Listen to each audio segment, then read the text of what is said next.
After traveling for 60 hours, our convoy, which left Drancy on September 2nd, 1943, comes to a halt.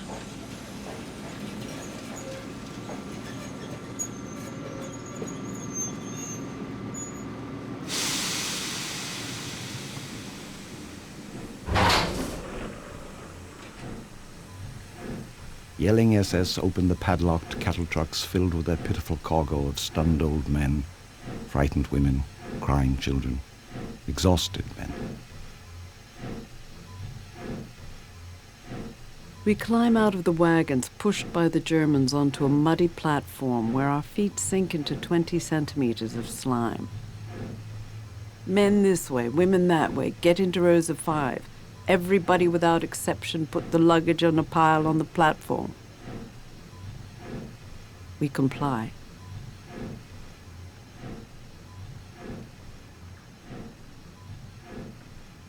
"800 meters away, we make out a camp. Huts surrounded by barbed wire.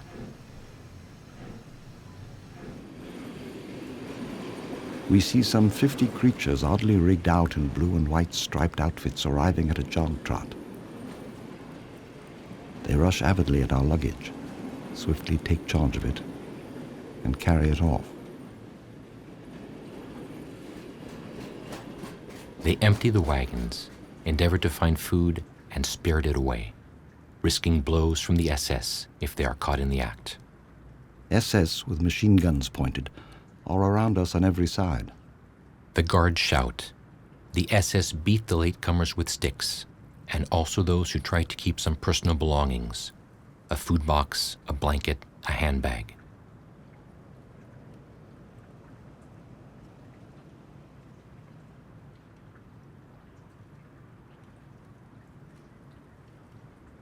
Gradually, the prisoners move towards the end of the platform.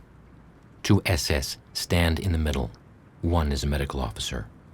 The officer directs the prisoners with his thumb or a stick, either to the right or to the left. Thus 2 lines form and gather at opposite ends of the platform.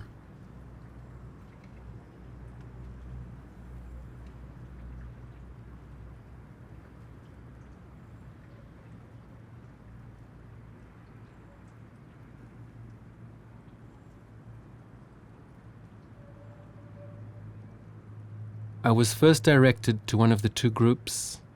Then, after a remark by an NCO of the SS, I was roughly sent back to the other. Only much later did I understand that I had just escaped from death.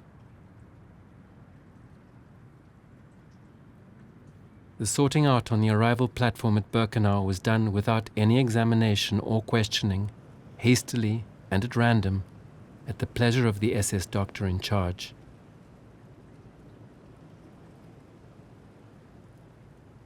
The women, children, those over 50, and the sick are placed on the right. Women who don't want to be separated from their husbands sob. Mothers with little children are happy, for they are not separated. Only the bigger ones, aged over 16, are taken away, apt for work. The sick and infirm are worried. Never will they be able to walk. They're reassured.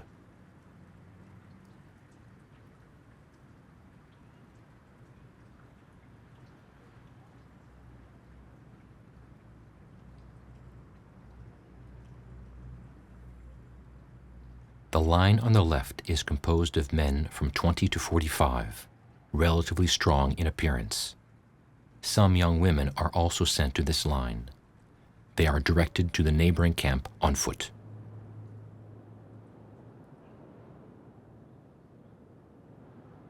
The line begins to move.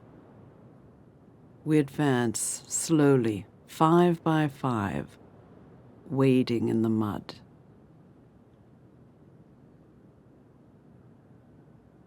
And with a marching military step, in half an hour we cover the distance between the platform and the camp entrance.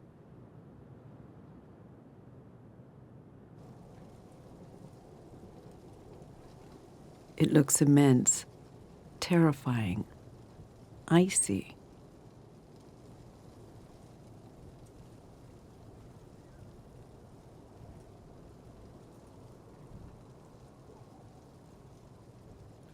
The group I was in included about 200 men, either young or seemingly in good health.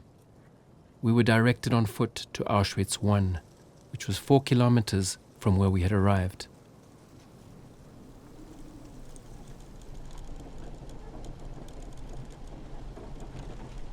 The men in my convoy were taken to Monowitz, standing packed in lorries or trailers, driving at full speed. After 7 or 8 kilometers, they enter the camp, passing the guards and crossing the double barbed wire fence.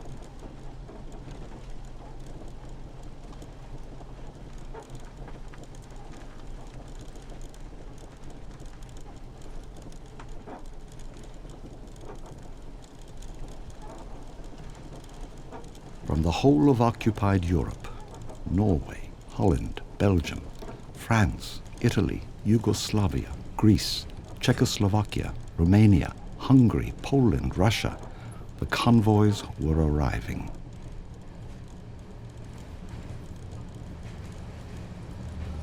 The majority of these prisoners did not even enter the camp, but went immediately to the gas chamber.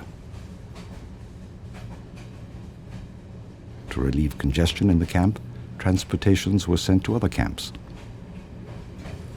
Dorienberg, Flossenburg, Mauthausen, Ravensbrück, Bergen-Belsen. And victims especially chosen to Natzwiller. At that time, we thought Natzwiller was a work camp. We have since learned that these poor souls sent from Birkenau to Natzwiller served as guinea pigs and were to provide anatomical parts for the Strasbourg Anatomy Institute.